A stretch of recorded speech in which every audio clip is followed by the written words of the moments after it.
आपण आपल्या किचनमध्ये शेवग्याच्या पाल्यांची भाजी दाखवणार आहोत. त्याच्यासाठी हा मी शेवग्याचा पाला तुम्हाला परवा दाखवलाय, साफ करताना आणला तेव्हा आता थोड्या वेळापूर्वी दाखवलाय मी साफ करून. आता हा पाला आपण छान बारीक चिरून घेणार आहोत. तर तो बारीक चिरायचा म्हणजे काय तर प्रश्नच असतो. बारीक हा म्हणाल तुम्ही बारीक कसा चिरायचा, तर महत्वाचं म्हणजे यातल्या काड्या काढून टाकायच्या, जास्तीत जास्त काढून टाकायच्या. एखाद दुसरी राहिली तर काही बिघडत नाही. असा घ्यायचा 2 मुठी. त्यानंतर हे असं घ्यायचं आणि असा बारीक, जास्तीत जास्त बारीक बारीक चिरून घ्यायचा. कारण हा पाला फार मऊ पडत नाही. म्हणजे आपण फोडणीला टाकला की बाकीचं जसं पाल्याची भाजी अगदी मऊ मऊ होते तशी ही भाजी होत नाही. त्याच्यामुळे हा असा जास्तीत जास्त बारीक चिरून घ्यायचा. हा बघा असा चिरायचा. पण याची भाजी खूप सुंदर होते. विशेषतः पावसात ही भाजी खावी, कारण मुळात हा पाला उष्ण असतो. काही ठिकाणी असं म्हणजे डिलेवरी झाली की 5व्या दिवशी 5वी पुजतात, त्यावेळी सुद्धा ही भाजी करण्याची पद्धत आहे. आणि ही भाजी अत्यंत पौष्टिक अशी भाजी आहे. आणि कृष्ण जन्माच्या वेळी सुद्धा शेवग्याच्या पाल्याची भाजी केली जाते. तेव्हा सुद्धा ही गोकुळाष्टमीला भाजी करतात, त्यावेळी नक्की करतात. बऱ्याच ठिकाणी ही पद्धत आहे. असा हा आता मी बारीक चिरून घेते.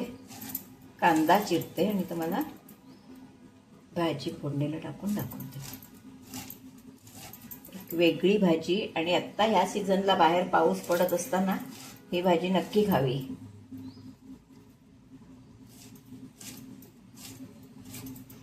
काही जण ही भाजी अशा बारीक भाज्या असल्या की त्या अळवाच्या पानात बांधून सुद्धा घेतात, म्हणजे मग चिरायला आणखीन सोपं जातं.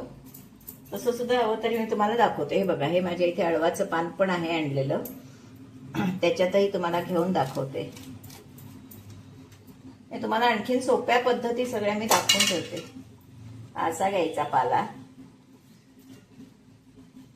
गुंडाळून घ्यायचं. अळवाचं पान हे सांडत नाही म्हणून. आणि मग परत असं चिरायचं.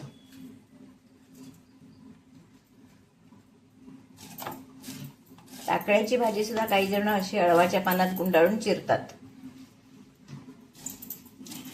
हे बघा, अशी बारीक अगदी आपण जितकी बारीक ही भाजी चिरू किती छान होते.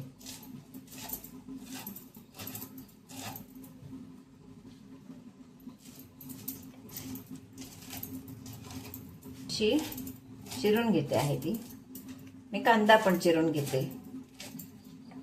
ही स्वच्छ धुवून चिरून सगळं झालेलं आहे. आणि हा आता कांदा घेतलाय चिरून. आता आपण भाजी फोडणीला टाकणार आहोत. त्याच्यासाठी मी तेल गरम होत ठेवलंय. तेल तापलं की आपण पहिल्यांदा मोहरी घालणार आहोत. पण मोहरी घातली की त्याच्यात ओली मिरची घालणार आहोत. अगदी साधी सोपी पद्धत आणि छान पौष्टिक अशी ही भाजी. आणि अगदी या सीझनला एकदा तरी खावी. तर आपण कांदा घालणार आहोत त्याच्यात. या भाजीत थोडा कांदा जास्त घालायचा असतो. पालेभाजी म्हटली की कुठच्याही पालेभाजीला कांदा जरा जास्तच लागतो, तर ती भाजी छान लागते. कांदा आपण चांगला परतून घेऊया. थोडीशी हळद टाकणार आहे त्याच्यात.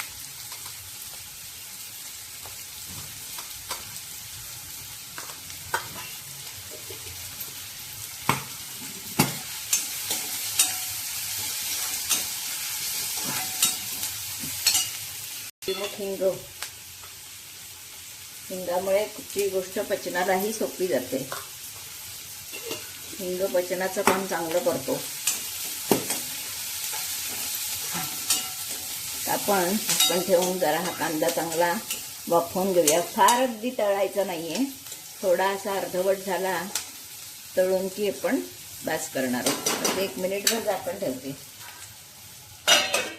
आपला कांदा बऱ्यापैकी बावलाय, कारण हा आपल्याला अगदी फार तळायचा नाहीये, एकदम तळून घ्यायचा नाहीये, इतकंच तळायचं आहे. आता त्याच्यावर आपण भाजी टाकणार आहोत.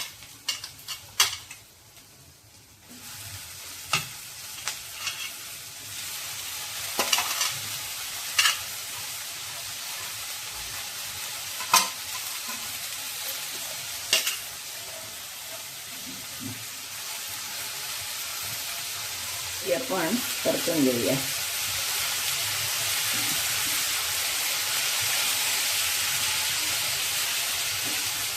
किती सोपी पद्धत आणि किती सोपी भाजी आहे बघा. पद्धतही करण्याची सोपी. मला मी अगदी सोप्या पद्धतीने सगळं दाखवत असते बघा. आपण हे 2 मिनिटं वाफवून घेणार आहोत. ही भाजी 2 मिनिटात भाजी होणार आहे. आता या भाजीवर आपण चवीप्रमाणे मीठ घालणार आहोत.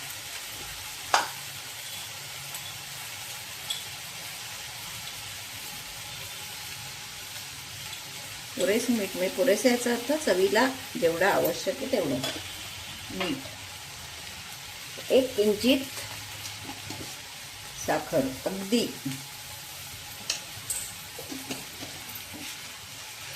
आपली ही भाजी 2 मिनिटात तयार. यावर फक्त आता आपण ओलं खोबरं घालणार आहोत. आपली भाजी तयार. साधी, सोपी, पटकन होणारी आणि परत पौष्टिक. ह्या सीझनला नक्की करा सर्वांनी. आता खोबरं घालणार. भाजी आपली 2 मिनिटात तयार.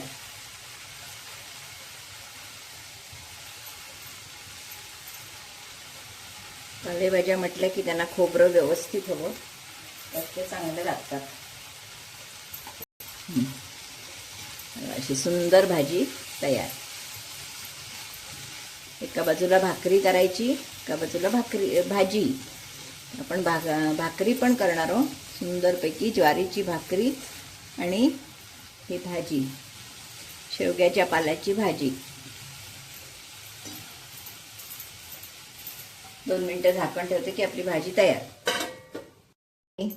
शेवग्याच्या शेंगांची भाजी खाण्यासाठी तयार आहे. आता आपण ती भाकरी बरोबर सर्व करूया. आपली तव्यावर भाकरी आहे, ज्वारीची भाकरी. बघा किती सुंदर झालेली आहे ती. आपण हे परतून घेऊया.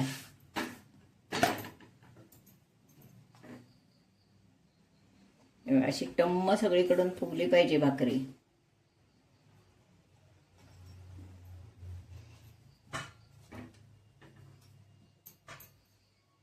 हे बघा कशी फुगली आहे ती.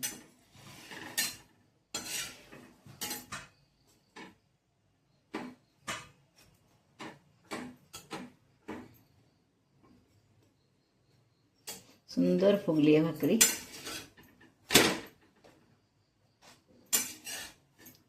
पूर्ण भाकरी आपली फुगलेली आहे, एकदम मस्त. एकदा तुम्हाला मी स्टफ भाकरी पण दाखवणार आहे, बरोबर शेवग्याच्या पाल्याची भाजी. मस्त गरमागरम. हे बघा आता छान आपली ही भाकरी तयार आहे. दाखवते तुम्हाला. हे बघा अशी सुंदर. आपण गॅस घालून टाकूया आणि भाजी आणि भाकरी सर्व करूया. अशी ही आपली छानपैकी शेवग्याच्या शेंगांची भाजी बरोबर ही भाकरी. किती सुंदर अशी भाकरी बघा. आणि बरोबर हे मिरचीचं लोणचं. जी ही भाकरी बघितली तरी सगळ्या भाकऱ्या अशा टम्म फुगलेल्या आहेत. ही बघा ही सुद्धा भाकरी टम्म फुगलेली आहे. अशी स्टफ भाकरी सुद्धा मी तुम्हाला एकदा दाखवणार आहे. स्टफ कशी करायची तीही मी एकदा दाखवणार आहे. अशी आपली भाजी भाकरी आणि बरोबर हे मिरची, फोडणीची मिरची. असा आपला हा असा बेत आहे. बाहेर पाऊस पडत असताना हा असा बेत खूप छान. आणि नक्की सगळ्यांनी करून बघा. हा सीझन आहे. आता ह्या सीझनलाच ही भाजी मिळू शकते, नंतर ती मिळत नाही. तर ह्या पावसातच खायची पण असते श्रावण महिन्यापर्यंत. तर नक्की करून बघा आणि आवडलं तर लाईक, शेअर, सबस्क्राईब करायला विसरू नका. धन्यवाद.